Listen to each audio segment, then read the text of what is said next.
Minha gente amiga, vocês têm acompanhado desde a semana passada que o nosso jornalismo acompanha a chacina da família em Brasília.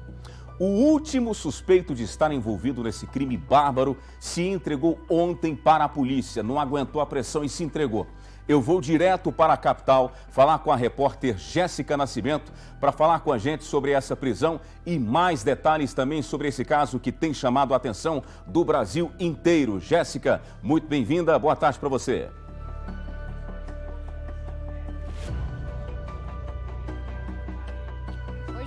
Boa tarde para você, boa tarde a todos aí de Uberlândia, um prazer falar com vocês. Pois é, a gente tem nessa história agora, na verdade, 5 presos. Porque como você bem lembrou, ontem essa quarta pessoa envolvida nessa chacina, que culminou na morte de 10 pessoas da mesma família, ele se entregou. Estamos falando do Carloman dos Santos Nogueira, que tem 26 anos de idade. Ele, inclusive, é integrante de uma das maiores facções criminosas do país, tem várias passagens pela polícia. A polícia, inclusive, encontrou digitais desse homem no cativeiro em Planaltina, aqui no Distrito Federal, onde pelo menos 4 mulheres, 4 pessoas da mesma família passaram os últimos momentos de vida. Então ele se entregou ontem à tarde e foi preso aqui na 6ª DP, delegacia localizada aqui no Paranoá. Isso ontem à tarde. Só que hoje de madrugada a polícia prendeu um 5º suspeito também de participar desse crime que parou todo o país. Estamos falando de Carlos Henrique Alves da Silva.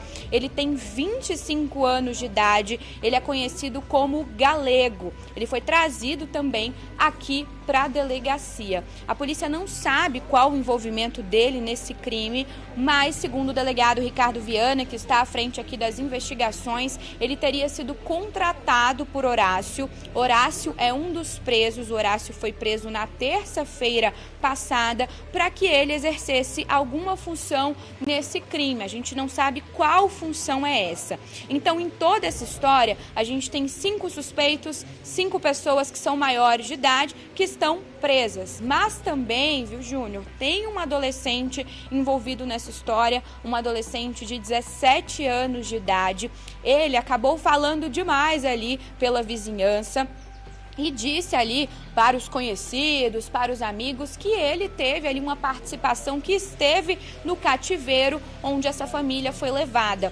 Então, ali os vizinhos ligaram para a polícia, fizeram essa denúncia anônima, esse adolescente foi apreendido e para a polícia militar, ele confessou que participou desse crime. Diz que foi contratado também por Horácio e aí eles prometeram para ele um valor de R$5.000 e que até o momento R$2.000 tinham sido depositados. E ele disse que foi contratado pelo Horácio para ir até a chácara da família, onde moravam Marco Antônio, Renata e Gabriela, pai, mãe e filha, pegassem esses móveis dessa chácara e levasse até o cativeiro, onde essas pessoas passaram os últimos momentos de vida. Ele disse que foi contratado por isso, que não teve envolvimento na morte de ninguém, e quando ele chegou no cativeiro ele ficou assustado porque ele viu a Renata e a Gabriela, mãe e filha, vendadas, amordaçadas, viu também um dos suspeitos cavando uma cova, ele ficou assustado e foi embora. Isso foi o que disse o adolescente. A gente lembra que nessa cova estava enterrado o pai, o Marcos Antônio. Só que, infelizmente, o adolescente foi liberado, porque o flagrante dessa história já tinha acabado. A polícia aí, novamente, a Delegacia da Criança e do Adolescente, já está pedindo à Justiça a apreensão desse adolescente. Mas ele pode ter fugido, né? Infelizmente, essa é a nossa justiça, a nossa legislação brasileira. Então, a gente está aqui a postos de plantão na 6ª DP. Essa é uma história que marcou aí o Brasil inteiro. A gente tem 10 pessoas da mesma família mortas, 10 corpos que foram confirmados. E essa história começou com a Elisamar, que é uma dona, que era, infelizmente, uma dona de um salão de beleza aqui no Distrito Federal. Então ela vai buscar o marido, desaparece Elisamar e os 3 filhos pequenos. Estamos falando de um casal de gêmeos de 6 aninhos de idade, o maior tinha 7 anos de idade. A família de Elisamar registra um boletim de ocorrência. No dia seguinte é encontrado o carro dela carbonizado, com 4 corpos dentro.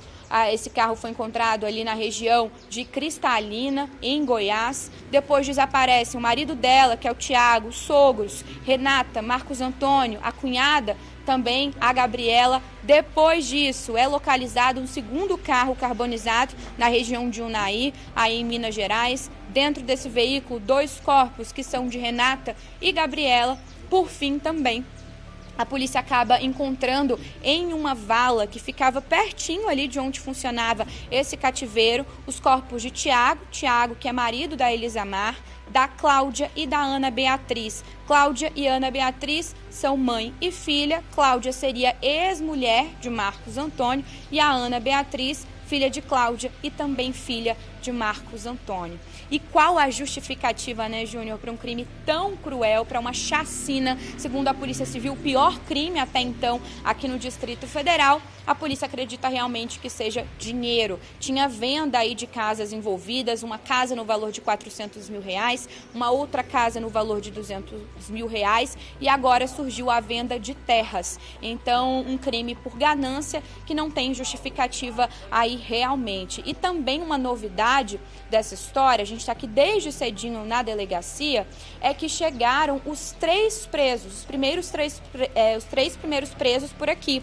O Gideon, que chegou na terça-feira passada com as mãos queimadas, Horácio e Fabrício. Eles chegaram aqui porque provavelmente vão prestar novos depoimentos, novos esclarecimentos, porque agora a Polícia Civil precisa fechar, precisa terminar esse quebra-cabeça. Quem matou quem morreu primeiro. E mais um detalhe, a Polícia Civil também não descarta a possibilidade de uma 6ª pessoa envolvida nesse caso, Júnior.